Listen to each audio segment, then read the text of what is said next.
lab? Is it alright if I ask a question from the lab? Yes. I got a question for, not question two, but 2A.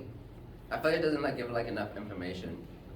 Okay, let's see if I can find my mouse cursor and take a look. Because mine says the mass of the person is 85 kilometers. And I think the 2 meters is the radius, supposed to be the radius, right? 2A, person stands on the spinning merry-go-round, and the mass is standing 2 meters from the center. So yes, 2 meters is the radius. That's the radius of the circle you form spinning around the center. Try to set to rotate at a constant rate of 1 radian per second. Question 1, what is the linear velocity of the person during this time? And I was curious, since he's sustained it, wouldn't the initial velocity be 0? Wait, say again? Won't his initial velocity be 0? Since he's just standing there?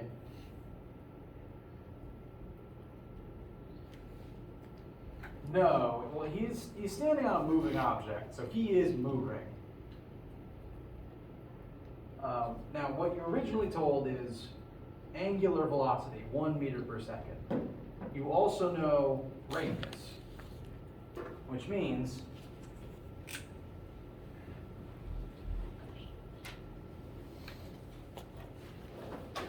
the linear to angular velocity conversion would work here. You want to know linear velocity, you know angular velocity, 1 radian per second, and you know the radius, 2 meters, that this person will be rotating. So those two things multiplied together will be number 1. For part B, you can ignore angular force, because 1, that's not really a thing.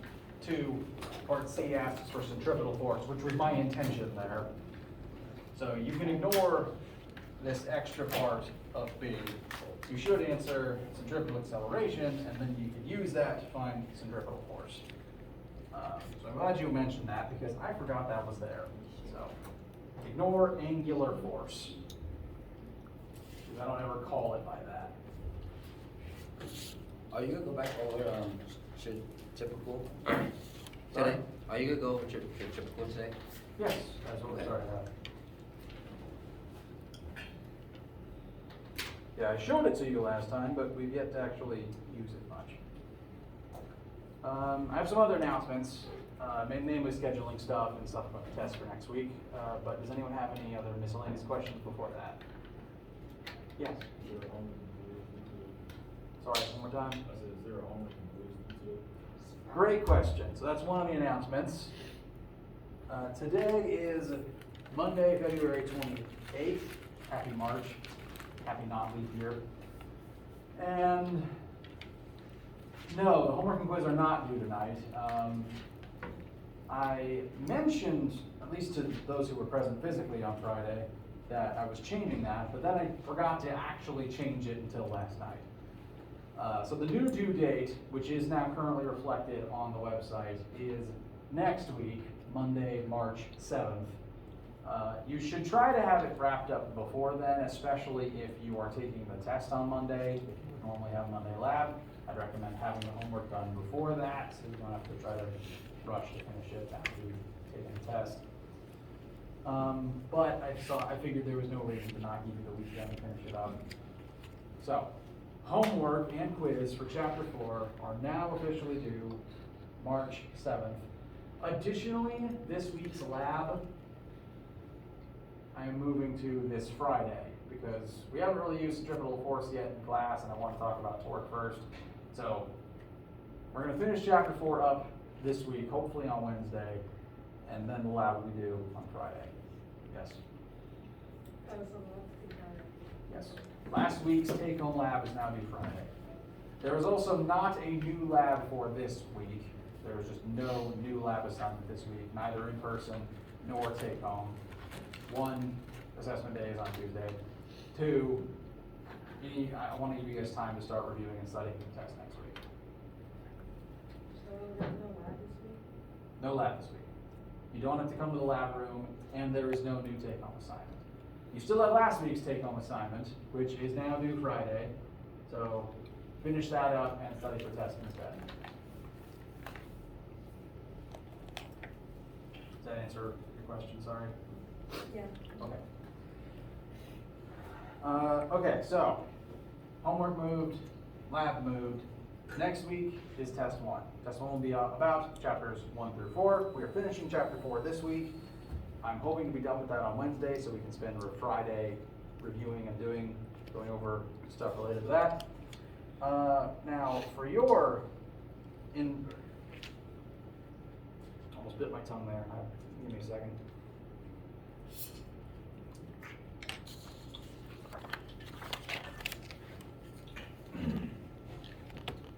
There is now test review material on Brightspace for your use as you are studying. That's what I was trying to say. Brightspace now has a Test 1 tab. It is beneath the Chapter 4 tab. And if you click on the Test 1 tab directly, you will see a list of all the topics on Test 1. As it states here, this is on chapters 1 through 4, so this is just the list of everything chapter 1 through 4 that will be present. If the list feels long, I encourage you to not be scared by it, because we've talked about all these topics, and I just listed everything as exhaustively as I could, so that you could use it as a checklist to remind yourself, okay, I feel comfortable with that, I know that, I could maybe review that one, etc., etc. So, this is literally just a list of all the individual things. You could follow along with it if you could go over the notes. Uploaded into this tab, one is a copy of the formula sheet, but it's been cropped down so that it doesn't include like stuff from chapter 5 onwards. If you haven't printed out a copy of the formula sheet yet, this is one that you can grab. I encourage you to bring a copy of the formula sheet to the test. You will want one. It's good to have. After that, we have some practice questions in this document. For every test, I upload practice questions that students can do for review purposes. This is 9 math questions and 5 or so, actually closer to 7, just general short answer questions, just to help you review for the test. What I do every test is I write the test, and then after I have decided what questions are present, what formulas you will need, I then create these practice questions that utilize the same principles and the same concepts. This is not the same as the test. The questions will not be identical, and the test is also better formatted than this. But if you want to know what should I be practicing, what things should I be good at if I want to do well on this test, this is it. And I wrote this myself after writing the test. It's as close as I can get it without it being the same questions. So do well here for the final test. Additionally, this is optional, by the way. This is just, years ago I had students asking for extra problems, so I just got in the habit of creating some and putting them up. If you do these, there is also an answer key here so that you can check your work. And test itself, I always make my study guides longer than the test itself. Well, we have our own, what do you call these? Formulas? Like, will the formulas be on the sheet, or do you have to memorize the formulas? You don't have to memorize them. Bring a formula sheet. The test is designed for you to have one while you are taking it. So bring a our own formula sheet. Bring our own formula sheet? Yes. Yeah. Isn't there one that was like Yes. There's the full official class formula sheet is in Introductions and Resources. This is the big full, every chapter is present on it. For test 1, you would only need the first page, but other pages are here.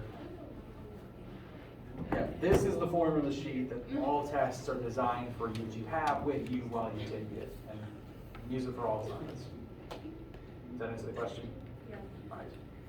So, is it alright if I change some of the formulas to help me understand? Yes, absolutely.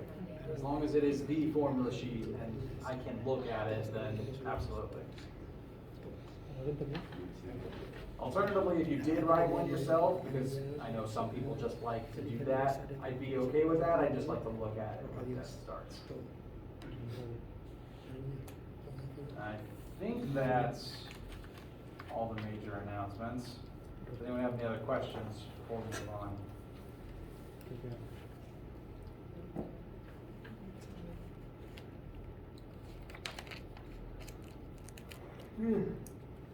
Pardon me. All right, so today we're going to focus primarily on centripetal force. We introduced it last time, but it is an interesting concept, so I want to spend the day making sure it sinks in properly. We introduced it last time. As a refresher, the centripetal force and centripetal acceleration, what it is, really does lie in the name. I don't actually know if the root words here are Latin or Greek or some other language that I'm not thinking of, but the root words centri and petal literally create the definition of centripetal force and centripetal acceleration. Those two root words, centri meaning center and petal meaning seeking. One of those is a little more intuitive than the other. Together, center seeking means centripetal force is a center seeking force that always pulls an object towards the center of some circular pathway that it is currently turning around. Basically, whenever something turns, whenever one object moving through three-dimensional space starts turning, there is some centripetal force at play allowing it to make that turn. Yes? Is that W work or is it This one? is it rad per second? Yeah. This is angular velocity. This is lowercase omega. Okay.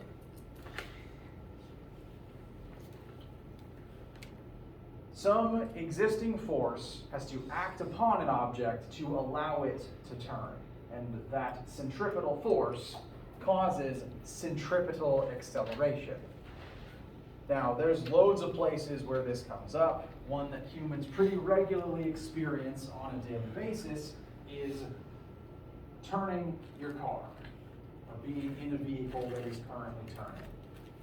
This is a top-down perspective, so I can't really cheat and give the car wheels to make you know what it is. So top-down, this is the roof of the car, and it is labeled as such. So let's say you are driving forwards in your car, and you need to start turning left. The school is this way, you need to be there on time. If your car is moving forwards, and you do nothing, you take your hands off the wheel, you take your feet off of all pedals. If the car was moving forwards and you do literally nothing, what will it keep doing? Moving forward. Moving forwards. Not a trick. It has momentum, it has inertia, it has kinetic energy that want it to keep moving in a straight line. That is what all objects will do when left to their own devices. If you want the car to start turning, something has to make it turn. There has to be some force that literally forces it into this turn. Now, when you're turning your car, you can absolutely keep your speed the same. If you're like watching your speedometer, you can turn and it can stay the same value all the way through the turn. That is physically possible.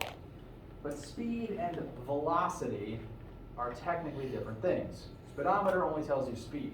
It doesn't care about what direction you're moving in. Velocity does care about direction. So if you change your direction, you changed your velocity. So technically, going from forwards to going leftwards, that just changing direction is literally an acceleration because your velocity changed because its direction component changed. So the act of turning, even if your speedometer stays identical all the way through the turn, is accelerating. And that acceleration is centripetal acceleration. Centripetal force causes turning. Centripetal acceleration is a measurement of how much you are turning, like the magnitude of how much speed, how much energy is going into how fast you are currently turning. Now, when you're in the car and you want to make it turn, you will crank the wheel. When you turn the wheel, you are literally changing the direction of all the forces acting on your car. You change the angle of the tires, the force forwards they apply is different, the force of friction acting on them is different. And that literally causes a force to push your car. In this case, if you were turning left from going forwards, there is now a force on your vehicle forcing it leftwards. And so the car begins accelerating leftwards. But as you turn, that force does keep changing direction over time. Let's say your goal was just to turn left. So you turned the wheel, you're keeping the wheel turned that degree, and you are continuously turning left. And then you get to this point. If you kept the wheel turned that way, you would keep turning, right? And so eventually, if you just kept going around in this circle, you'd eventually go back where you came from. Your wheel is cranked to the left, like from this perspective, you turned it left to go left, but at a certain point, now you're just going in a circle. You're not really turning left anymore. And the fact you're going in a circle is because it's caused by the fact that the force that's making you turn is constantly changing direction. Here, when you crank the wheel to the left, it pushes you to the left. But now from this perspective, you've cranked the wheel southwards, I'll call it that. The wheel is now turned more southwards, and now there's a more southward force on your car that's going to start making you accelerate this way, south, instead of just to the left, or I guess to the west, if I continue using south. And that's going to keep changing the entire time. That force is always changing direction because it's a center-seeking force. It's always seeking the center of this big hypothetical circle that you're forming. Now, if you get to this point and you just turn the wheel back to normal, now there's no centripetal force on you anymore. You'll just keep moving in a straight line as normal. There's no center-seeking force anymore. You stop moving in a circle. So turning in a car, you're really just moving circularly, but only for about a quarter arc length of the total circle. And this happens anytime anything turns. There's always some force causing you to turn that's always changing direction all the way through.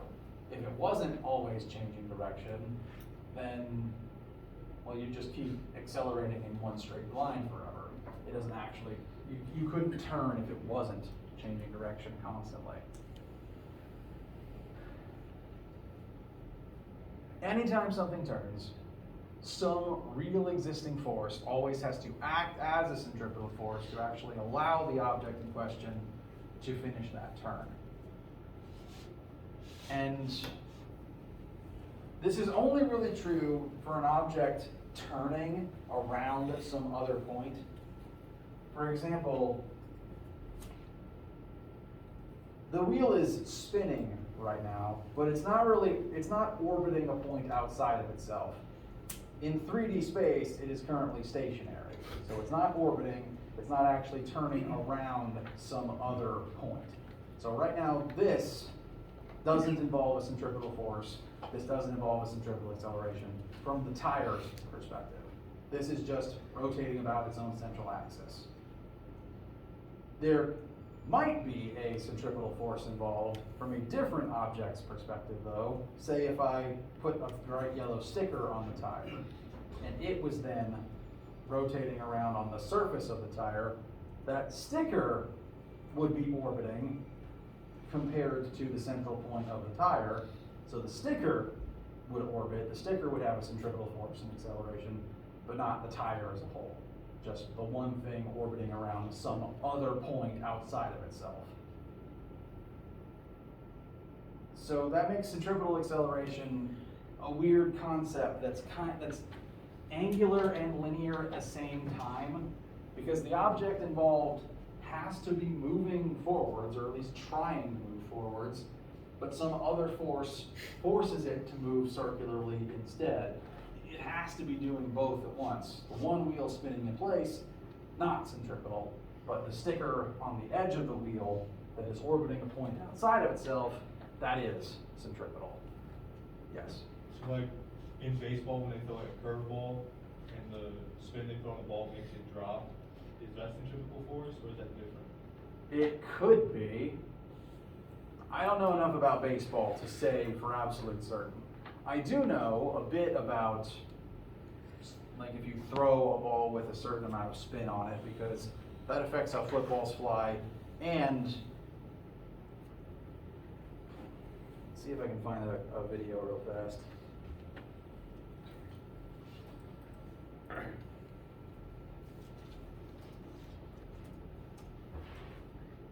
There we go.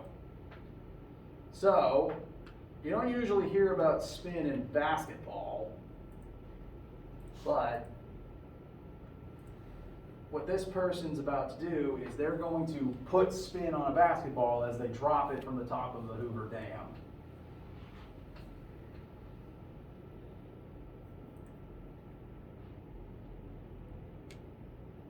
Come on, I just want the one click. Okay, so basketball, not dropping it straight down, spinning it as it exits their hands.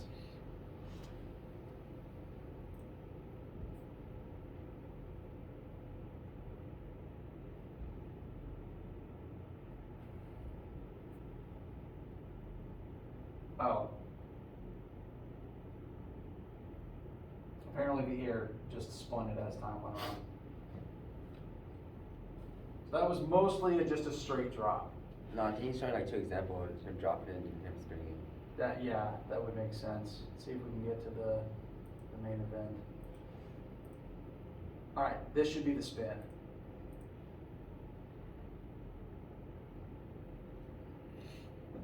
Come on, show it again. All right, spin, and it's flying away. You can see it.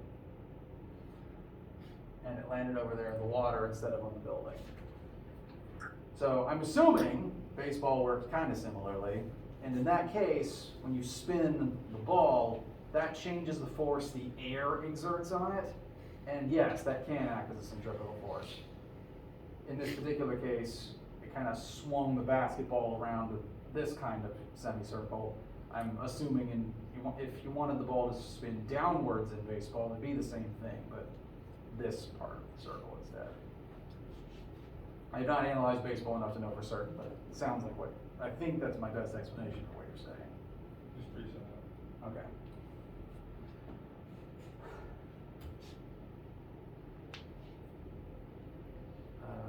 Where was I going with that?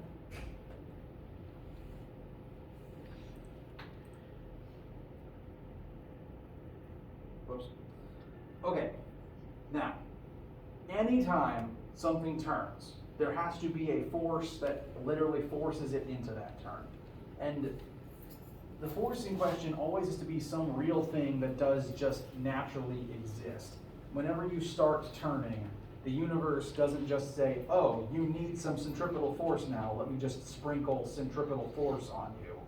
Some real thing has to act in that role. Some real force has to behave in a way that causes it to be a centripetal force. In the case of the basketball we just watched, it was literally a force from the air allowing it to turn because of the way the air was moving over the ball's surface. In this particular case, when you turn the wheel, you're literally changing the direction of the force from your engine and from the friction on your tires. And so that force now serves as a centripetal force. I've got 3 more cases here that I want briefly to look at to identify what real force is acting as a centripetal force in these situations. First scenario, Earth orbits the sun. If the sun was not there, the Earth would just fly straight through the void and it would be a dark and cold place. But the Earth is definitely continuously turning around the sun. What force literally makes that possible? Gravity. The gravity specifically that the sun exerts on the Earth. So gravitational force can act as a centripetal force, and in fact, I guess on a universal scale, it's the force that acts the most as a centripetal force, considering every single rock in the universe orbiting any other rock in the universe uses gravity as a centripetal force. And so sometimes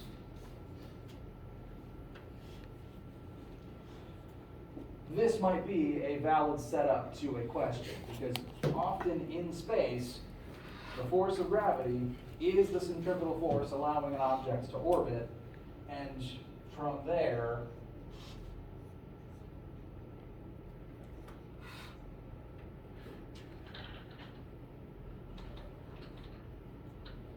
from comparing the two and filling in the rest of the respective formulas, you can determine some things about that object's orbit, its speed, the radius at which it's orbiting, etc.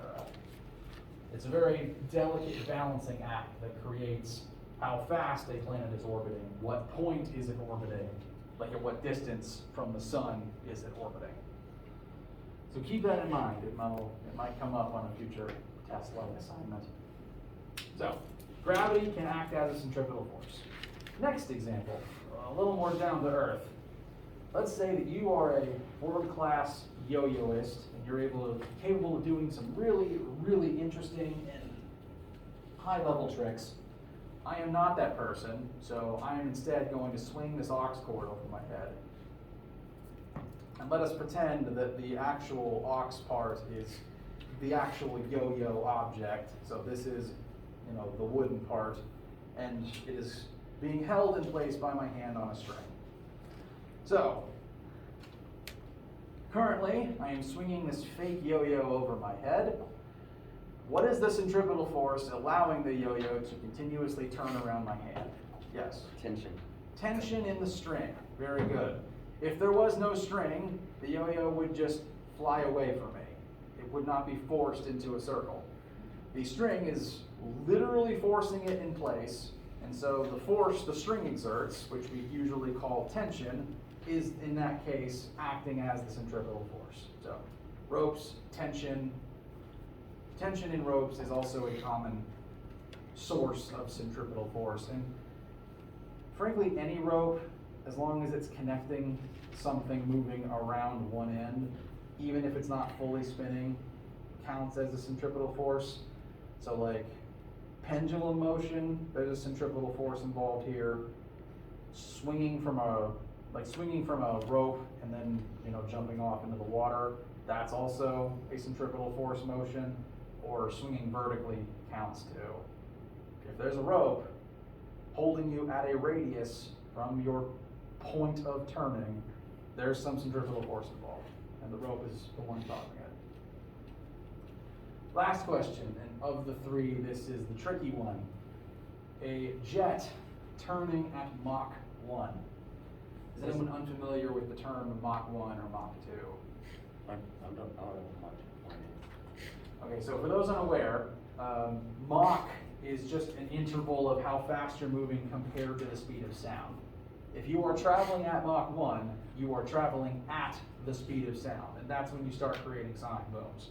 And that's why jets are so noisy. It's not the engines, it's literally they are shattering the sound barrier.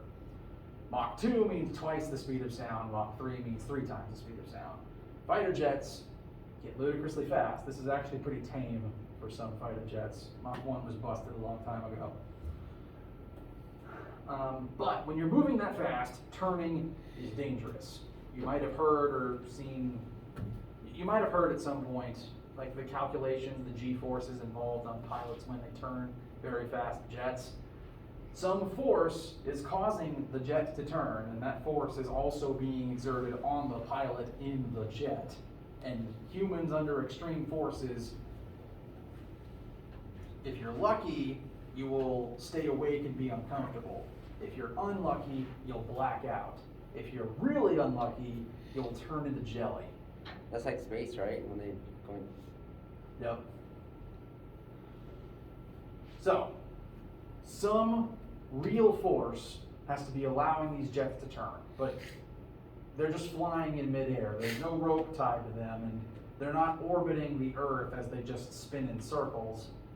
Like, sorry, they're not, if the Earth is massive below them, this motion doesn't really count as orbiting the Earth when the Earth is huge and still beneath them. So something has to be allowing them to turn. What might it be? Wind? Wind. It's literally the air. Flight using wings is actually impossible without air.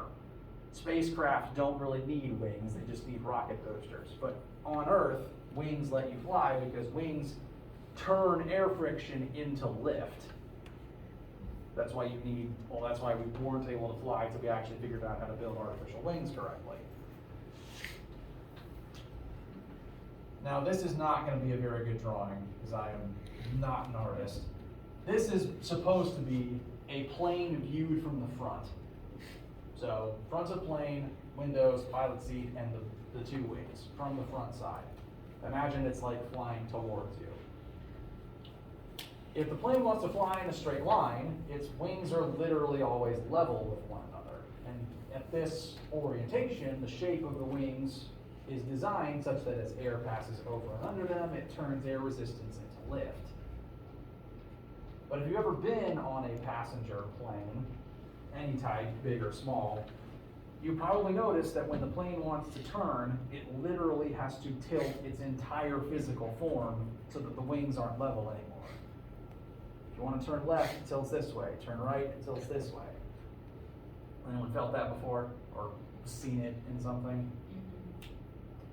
So, when the plane tilts, its wings are now not level, and that changes the direction the force from the air is on their wings.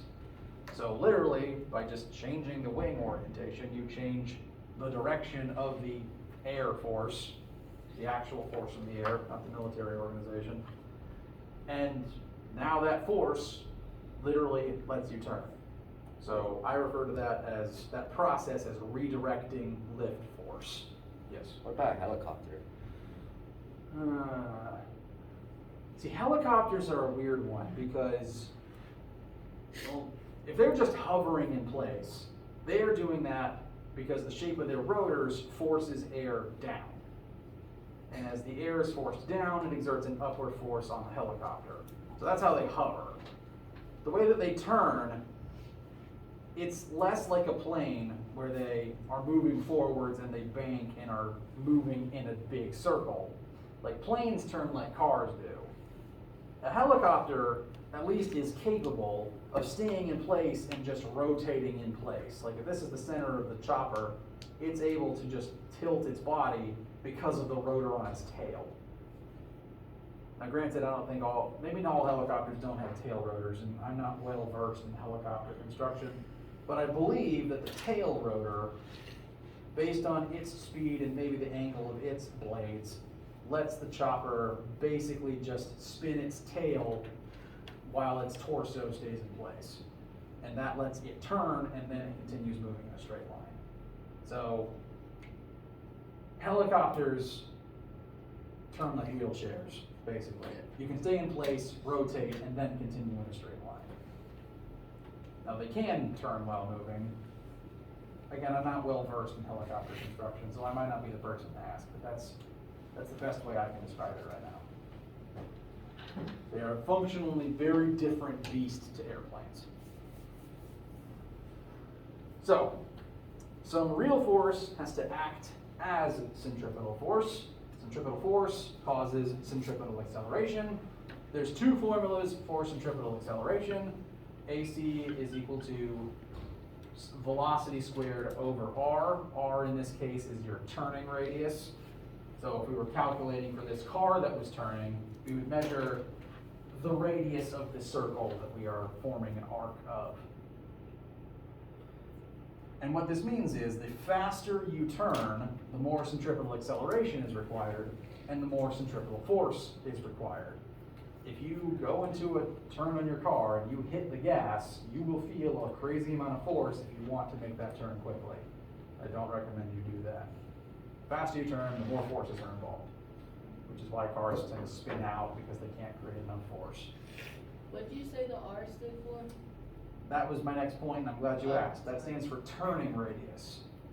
So again, if we were studying the forces on this car, that would be the radius of this big hypothetical circle we're forming.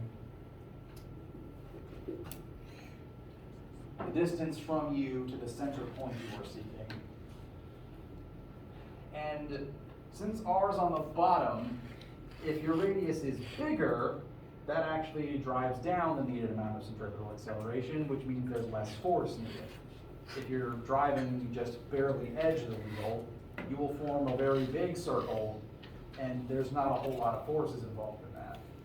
But if you crank the wheel really hard, and you try to do like as small a donut as possible, your turning radius shrinks, you're dividing by a smaller number, that drives the force up. And so ultimately, going fast and having a small turning radius is what drives the forces up. And that's the most dangerous part of being a jet fighter, basically, is making small turns very quickly. That's what forces all the blood in your body to go to, not your head, and then they black out.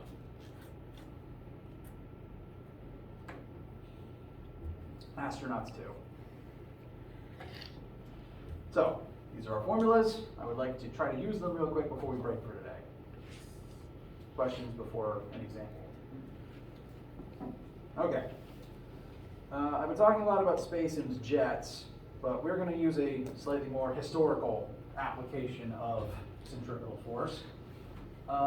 If you've ever owned a modern slingshot, the kind that you just pull back on a rubber band and let go, we haven't always had those because, a couple millennia ago, we didn't really have rubber bands.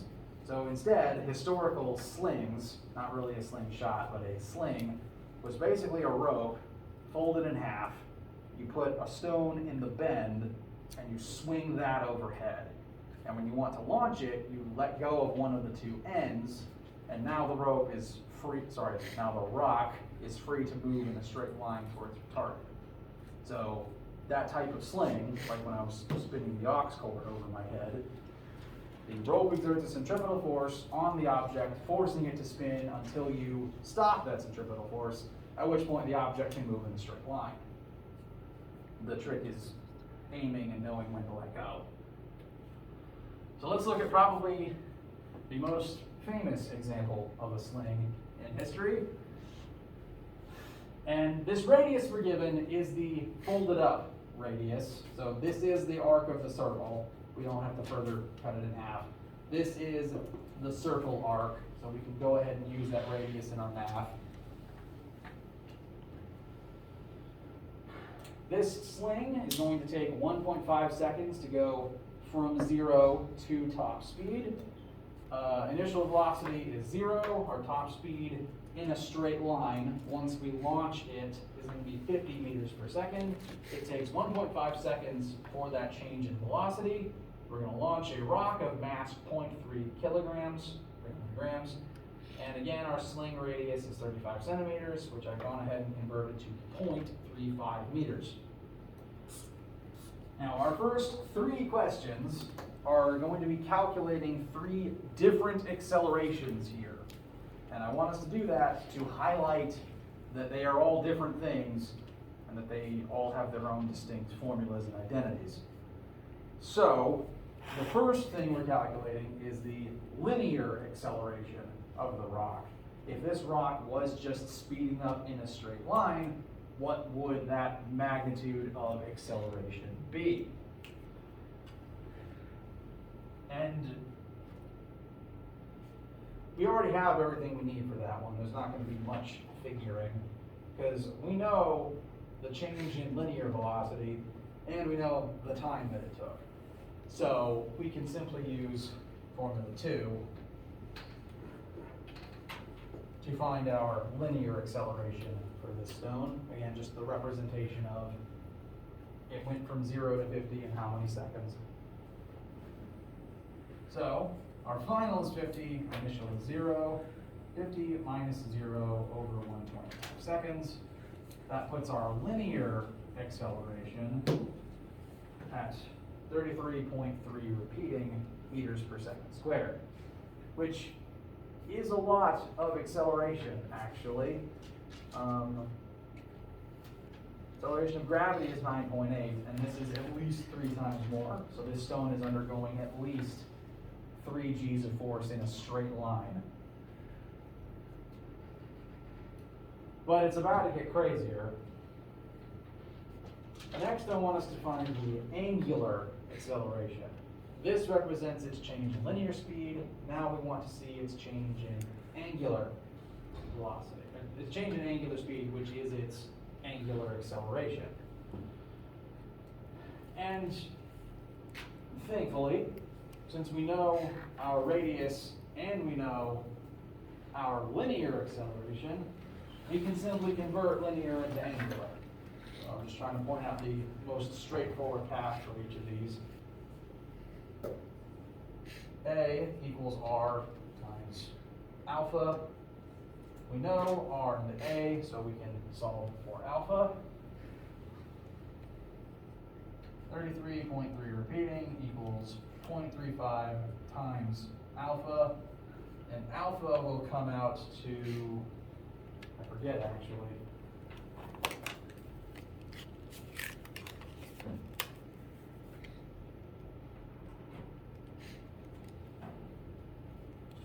Approximately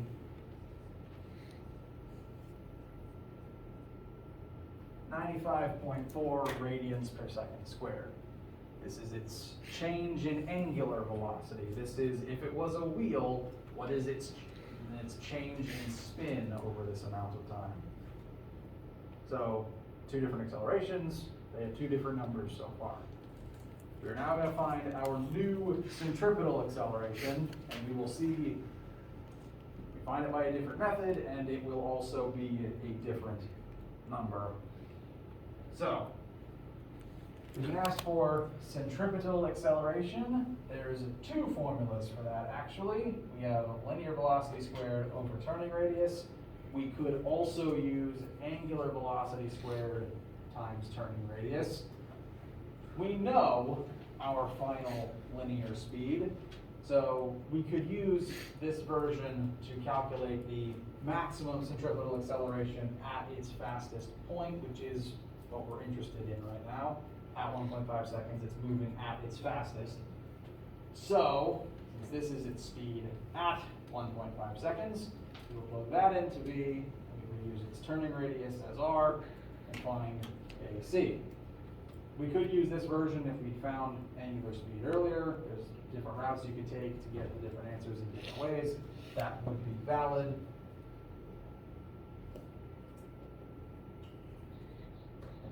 I'm going to use this version for now. I want to point out centripetal acceleration uses lowercase English a like linear acceleration does, but it has a subscript c. It's not an alpha like angular acceleration is. The reason it's an a is because we measure it in meters per second squared, like with linear acceleration, whereas alpha is measured in radians per second squared.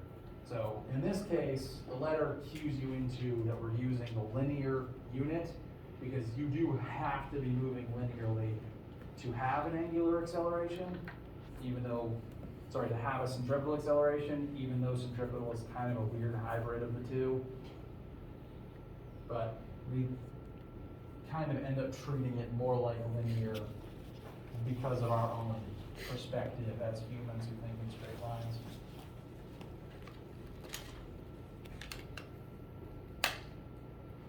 So, we're going to multiply our maximum final velocity at the time in question, 50 squared, divided by our turning radius of 0.35.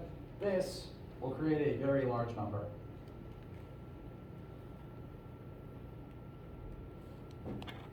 That number, by my recollection, is 7,184.8 approximately meters per second squared.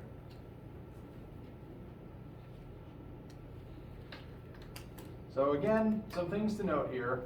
1, centripetal acceleration is measured in meters per second squared. 2, all three of these types of acceleration are different numbers that represent different things all happening at the same time. That's why they all have different names and different labels and different formulas. 3, that's a big number. And the reason it's a big number is this is a pretty small sling, and he's spinning it really fast. 50 meters per second is really, really quick. 50 meters per second is more than half a football field in a second. This rock is moving fast, and its turning radius is pretty small. 35 centimeters isn't much. It's less than half a meter, so it's like a foot. And so this thing is spinning at high speeds over a small amount of area. So this large number represents that its direction is changing rapidly every single second. It's spinning incredibly fast. And because it's spinning incredibly fast, it takes an incredible amount of force to actually pull this feat off. Namely, the sling has to exert a high amount of force on the rock to get it to accelerate like this.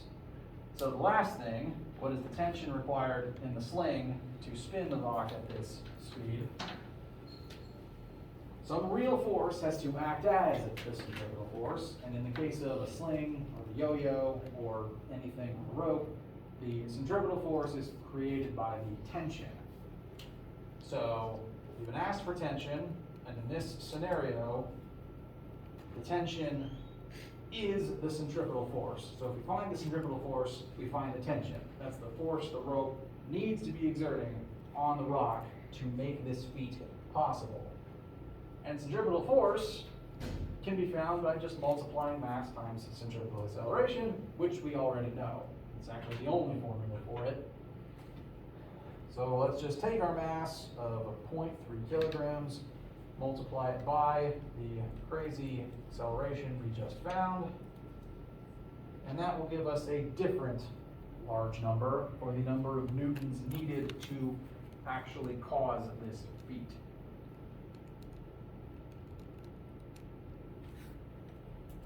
.3 times over 7,000 gives a final answer of approximately, no, I wrote it wrong.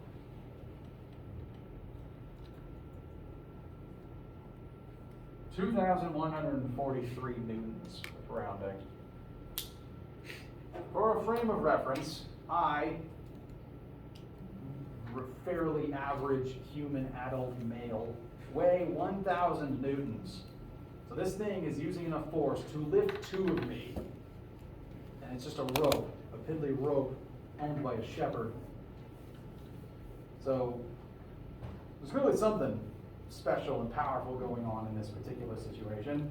And that is a lot of force to be putting into this rock. It kind of explains how it was able to, granted, these are not the real historical numbers because that's impossible to know. But estimating the impressiveness of the feat, like the force required to get a rock moving fast enough to actually take down a foe that size at that distance, it's very impressive, the numbers involved.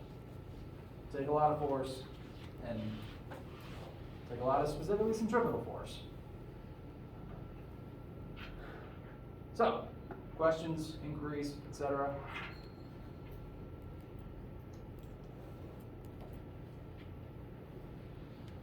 Okay. Wednesday, we'll try to wrap up chapter 4. We'll revisit this as needed, and we'll also talk about torque. Be working on homework, lab, test studying for next week. Let me know any questions, issues, needs you have as you are doing any of those things. No lab this week. You don't have to come to lab room. And have a wonderful day. Thank you.